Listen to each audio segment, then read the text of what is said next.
اے اہل اسلام، اب اللہ اور اس کے رسول کی طرف سے ان مشرکوں سے جن سے تم نے عہد کر رکھا تھا بیزاری اور جنگ کی تیاری ہے۔ سو مشرکو، تم زمین میں 4 مہینے چل پھر لو اور جان رکھو کہ تم اللہ کو عاجز نہ کر سکو گے، اور یہ بھی کہ اللہ کافروں کو رسوا کرنے والا ہے۔ اور حج اکبر کے دن اللہ اور اس کے رسول کی طرف سے لوگوں کو آگاہ کیا جاتا ہے کہ اللہ مشرکوں سے بیزار ہے اور اس کا رسول بھی۔ اب اگر تم توبہ کر لو تو تمہارے حق میں بہتر ہے، اور اگر نہ مانو تو جان رکھو کہ تم اللہ کو ہرا نہیں سکو گے۔ اور اے پیغمبر، کافروں کو دکھ دینے والے عذاب کی خبر سنا دو۔ البتہ جن مشرکوں کے ساتھ تم نے عہد کیا ہو اور انہوں نے تمہارا کسی طرح کا قصور نہ کیا ہو اور نہ تمہارے مقابلے میں کسی کی مدد کی ہو، تو جس مدت تک ان کے ساتھ عہد کیا ہو اسے پورا کرو، کہ اللہ پرہیزگاروں کو دوست رکھتا ہے۔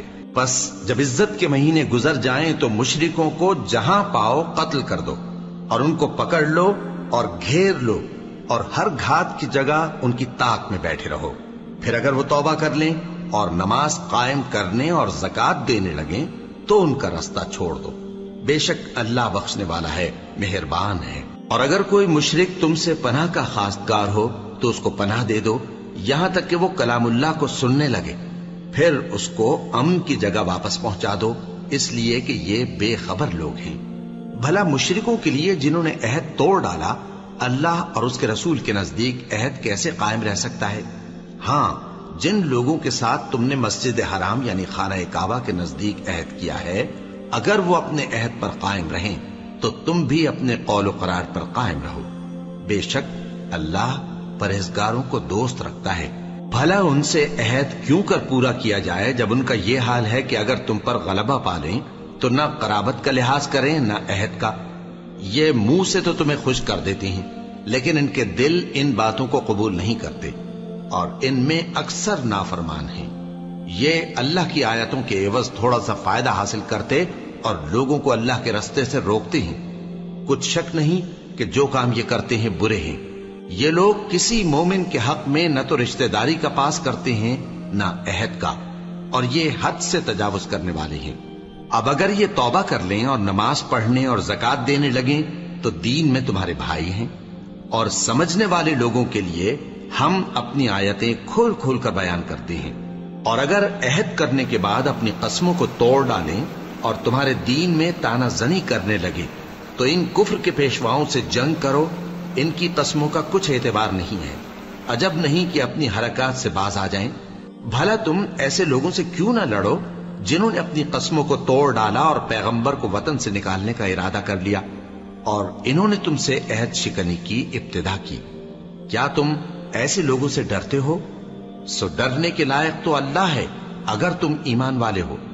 ان سے خوب لڑو، اللہ ان کو تمہارے ہاتھوں سے عذاب میں ڈالے گا اور انہیں رسوا کرے گا، اور تم کو ان پر غلبہ دے گا، اور مومن لوگوں کے سینوں کو شفا بخشے گا، اور ان کے دلوں سے غصہ دور کرے گا، اور اللہ جس پر چاہے گا توجہ فرمائے گا، اور اللہ سب کچھ جانتا ہے، حکمت والا ہے۔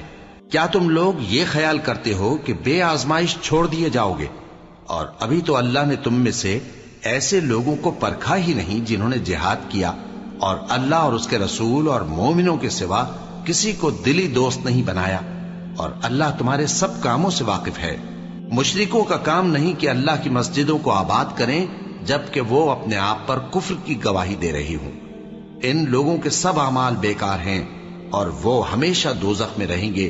اللہ کی مسجدوں کو تو وہ لوگ آباد کرتے ہیں جو اللہ پر اور روز قیامت پر ایمان لاتے اور نماز پڑھتے اور زکوٰۃ دیتی ہیں، اور اللہ کے سوا کسی سے نہیں ڈرتے۔ یہی لوگ امید ہے کہ ہدایت یافتہ لوگوں میں سے ہوں۔ کیا تم نے حاجیوں کو پانی پلانا اور مسجد حرام یعنی خانہ کعبہ کو آباد کرنا اس شخص کے اعمال جیسا خیال کیا ہے جو اللہ اور روز آخر پر ایمان رکھتا ہے اور اللہ کی راہ میں جہاد کرتا ہے؟ یہ لوگ اللہ کے نزدیک برابر نہیں ہیں، اور اللہ ظالم لوگوں کو ہدایت نہیں دیا کرتا۔ جو لوگ ایمان لائے اور وطن چھوڑ گئے اور اللہ کی راہ میں مال اور جان سے جہاد کرتے رہے، اللہ کے ہاں ان کے درجات بہت بڑے ہیں، اور وہی مراد کو پہنچنے والے ہیں۔ ان کا پروردگار ان کو اپنی رحمت کی اور خوشنودی کی اور بہشتوں کی خوشخبری دیتا ہے جن میں ان کے لیے ابدی نعمت ہے، اور وہ ان میں ہمیشہ ہمیشہ رہیں گے، کچھ شک نہیں کہ اللہ کے ہاں بڑا صلہ تیار ہے۔ اے اہل ایمان، اگر تمہارے ماں باپ اور بہن بھائی ایمان کے مقابل کفر کو پسند کریں تو ان سے دوستی نہ رکھو، اور جو ان سے دوستی رکھیں گے وہ ظالم ہیں۔ کہہ دو کہ اگر تمہارے باپ اور بیٹے اور بھائی اور بیویاں اور خاندان والے اور مال جو تم کماتے ہو اور تجارت جس میں مندی سے ڈرتے ہو اور مکانات جن کو پسند کرتے ہو اللہ اور اس کے رسول سے اور اللہ کی راہ میں جہاد کرنے سے تمہیں زیادہ عزیز ہوں تو ٹھہرے رہو یہاں تک کہ اللہ اپنا حکم یعنی عذاب بھیجے، اور اللہ نافرمان لوگوں کو ہدایت نہیں دیا کرتا۔ اللہ نے بہت سے موقعوں پر تم کو مدد دی ہے، اور جنگ حنین کے دن جب کہ تم کو اپنی جماعت کی کثرت پر غرہ تھا تو وہ تمہارے کچھ بھی کام نہ آئی، اور زمین باوجود اپنی فراخی کے تم پر تنگ ہو گئی، پھر تم پیٹ پھیر گئے۔ پھر اللہ نے اپنے پیغمبر پر اور مومنوں پر اپنی طرف سے تسکین نازل فرمائی، اور تمہاری مدد کو فرشتوں کے لشکر جو تمہیں نظر نہیں آتے تھے آسمان سے اتارے، اور کافروں کو عذاب دیا، اور کفر کرنے والوں کی یہی سزا ہے۔ پھر اللہ اس کے بعد جس پر چاہے مہربانی سے توجہ فرمائے، اور اللہ بخشنے والا ہے، مہربان ہے۔ مومنوں، مشرک تو پلید ہیں، تو اس برس کے بعد وہ مسجد حرام یعنی خانہ کعبہ کے پاس نہ جانے پائیں، اور اگر تم کو مفلسی کا خوف ہو تو اللہ چاہے گا تو تم کو اپنے فضل سے غنی کر دے گا۔ بے شک اللہ سب کچھ جانتا ہے، حکمت والا ہے۔ جو لوگ اہل کتاب میں سے اللہ پر ایمان نہیں لاتے اور نہ روز آخر پر یقین رکھتے ہیں اور نہ ان چیزوں کو حرام سمجھتے ہیں جو اللہ اور اس کے رسول نے حرام کی ہیں، اور نہ دین حق کو قبول کرتے ہیں، ان سے جنگ کرو یہاں تک کہ ذلیل ہو کر اپنے ہاتھ سے جزیہ دینے لگیں۔ اور یہود کہتے ہیں کہ عزیر اللہ کے بیٹے ہیں، اور عیسائی کہتے ہیں کہ مسیح اللہ کے بیٹے ہیں۔ یہ ان کے منہ کی باتیں ہیں، پہلے کافر بھی اسی طرح کی باتیں کہا کرتے تھے، یہ بھی انہی کی ریس کرنے لگے ہیں۔ اللہ ان کو ہلاک کرے، یہ کہاں بہہ کے پھرتے ہیں۔ انہوں نے اپنے علماء اور مشائخ اور مسیح ابن مریم کو اللہ کے سوا معبود بنا لیا، حالانکہ ان کو یہ حکم دیا گیا تھا کہ معبود واحد کے سوا کسی کی عبادت نہ کریں، اس کے سوا کوئی معبود نہیں، اور وہ ان لوگوں کے شریک مقرر کرنے سے پاک ہے۔ یہ چاہتے ہیں کہ اللہ کے نور کو اپنے منہ سے پھونک مار کر بجھا دیں، اور اللہ اپنے نور کو پورا کیے بغیر رہنے کا نہیں، اگرچہ کافروں کو برا ہی لگے۔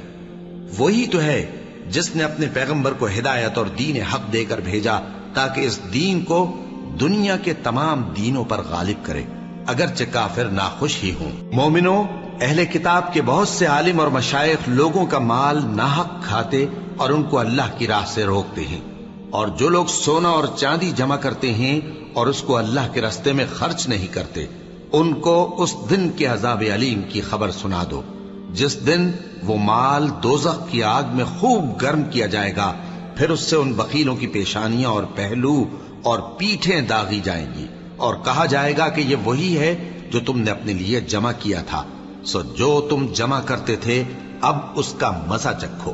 اللہ کے نزدیک مہینے گنتی میں 12 ہیں، اس روز سے کہ اس نے آسمان اور زمین کو پیدا کیا۔ اللہ کی کتاب میں سال کے 12 مہینے لکھے ہوئے ہیں، ان میں سے 4 مہینے ادب کے ہیں، یہی دین کا سیدھا رستہ ہے۔ تو ان مہینوں میں قتال ناحق سے اپنے آپ پر ظلم نہ کرنا، اور تم سب کے سب مشرکوں سے لڑو جیسے وہ سب کے سب تم سے لڑتے